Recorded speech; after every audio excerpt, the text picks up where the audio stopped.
Hi, I'm Otto Pensler. I'm in the Mysterious Bookshop. In my office, my crowded collecting John D. MacDonald, one of the most popular writers of the last half century. More a private avenger than a private eye. His thing that he does is rescue damsels in distress and and correct wrongs that have been done to people. He recovers lost goods, and his share of the deal when he recovers them is he keeps half, which is not entirely legal, but it's his code of ethics. John was a pulp writer. He started out as a pulp writer. He was a Harvard Business School graduate, but decided that he wanted to write books and stories instead of going into the business world. So he was writing prolifically for the pulps under his own name and many, many pseudonyms. There is a report, not confirmed but probably true, that he wrote every story in a single issue of a pulp magazine under a variety of different names. I like to think that it's true. When the pulp started to die, he adjusted and started to write paperback originals, which essentially replaced pulp magazines. And almost all of his early books were paperback originals. Paperback originals are actually hard to collect because they are fragile. People, even though they were printed in fairly large quantities, they were not treated very well, so they were usually pretty beat up. In addition to the condition element, trying to determine a first edition of a paperback original, especially for John D, is extremely difficult because they were reprinted so often and have a variety of ways of telling of a true first printing of a first edition and to distinguish it from later printings. There was a bibliography. It has since been reissued, but here's this very fragile and very rare bibliography. It was done in a hardcover later down the road. But this is how you tell by looking at the bibliography, this or the reprint. And this is, by the way, it's very expensive because it's so rare. It's over $200. Because some of the books were published at 35 cents, then reissued at 40 cents, and then reissued again at 50 cents.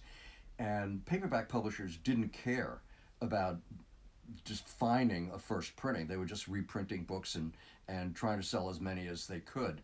But in addition to that, there are code numbers on the copyright page as well as on the cover. And then many of the books later on, I don't have any unfortunately to show you, but at the very back they also have a little number line along the rear hinge of the last page that has a code. Not necessarily a date code, not necessarily a number sequence from 1 to 9, as so many hardcover books do as I've been talking about over the past few weeks. Just a code number that has to match what is defined in the bibliography. So if you think you have a first edition of a paperback, you might, and then again, you might not. As the series became, as the Travis McGee series in particular became more popular, Lippincott, they were so popular that Lippincott decided to reissue them in hardcover, aimed at libraries. They were not aimed for bookshops. They were done in fairly small quantities, but the libraries had a great hunger for them because their patrons were constantly asking for Travis McGee books. And those are now extremely collected. The British editions were done in hardcover by Robert Hale, almost exclusively a library publishing company. They would publish roughly 1,000 copies, of which probably 900 or 950 went into libraries. And they're extremely rare to find in any kind of decent condition. and very expensive, because the Travis McGee series in particular, although John D. MacDonald wrote many other books, psychological suspense novels and so on, and all of which are collected, but the Travis McGees are collected most fervently. Probably his best known book is The Executioners, a title that may not resonate for you, but it was made into a movie twice, and the movie is Cape Fear, which is a terrific thriller both times, and it's pretty rare to have a reissue or remake of a movie be just as good the second time around. Did I pull that book off the shelf? I don't see it there. Yes, I did. Oh. There it is. It's a very uncommon book, and to find it in really nice condition is extremely difficult. And it's a first edition, published by Simon and Schuster, and they make it easy. There's the first printing. I don't even know if it had a second printing. I don't think it did. There might have been a book club edition. I can't recall. The Travis McGee series, after being reissued, this is what the Lippincott editions look like. They're really nicely produced books, designed, as I said, for the library market, and this is how the first editions look. When they did a reprint, when they did a second printing, they said second printing. So these are very desirable, and there are quite a lot of them. And then after he became really successful, they started to become published in hardcover originally.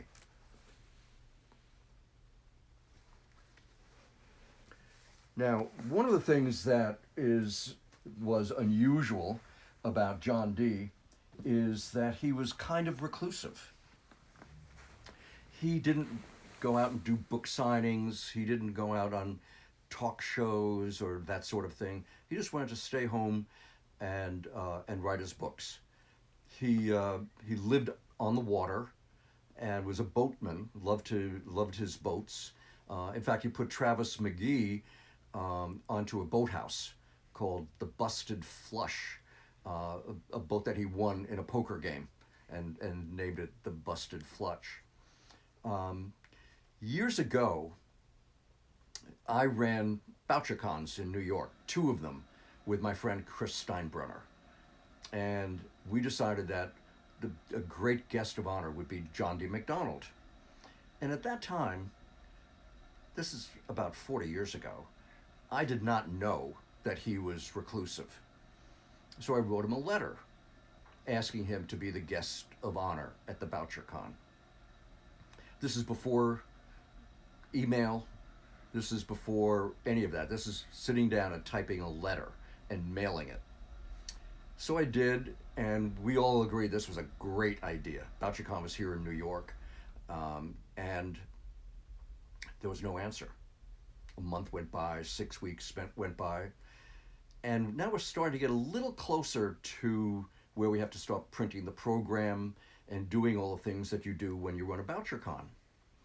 So I wrote again, and I got a phone call, and it was from his son, Maynard, who said, I see that you have a second letter to my dad, but he's on a round-the-world cruise with my mother. What is it about? So I told him, and I said, but I really need an answer. I'd love to have one. He said, okay, tell you what, send him a telegram. This is, I know we're talking about the dark ages here, right? Send him a telegram and tell him what it is that you need, and I'm sure he'll respond.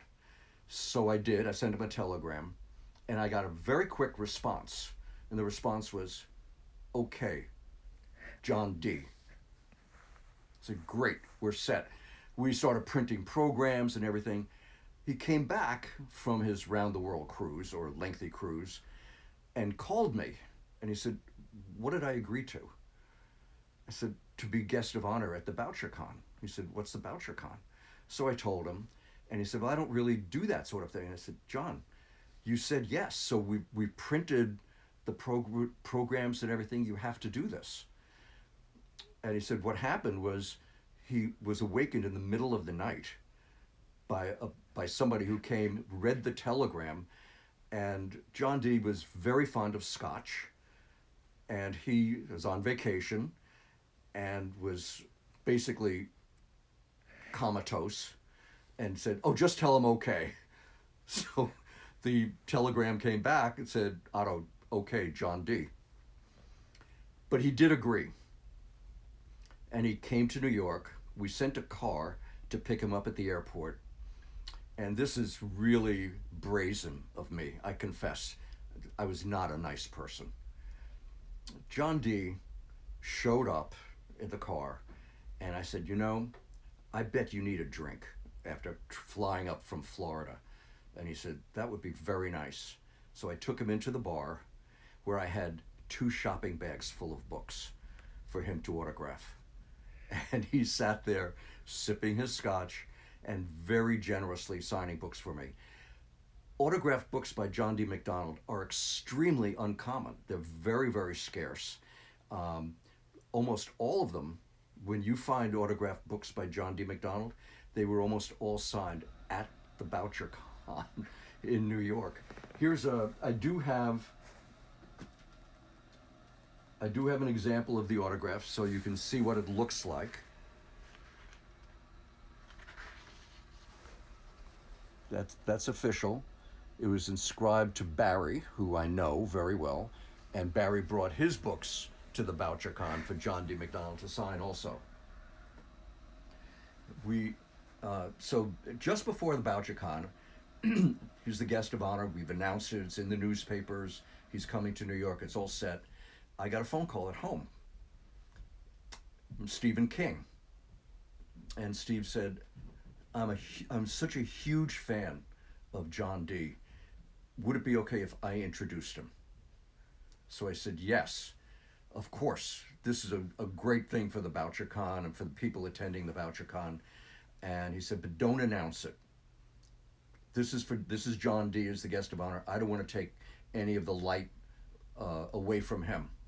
So he showed up and hid.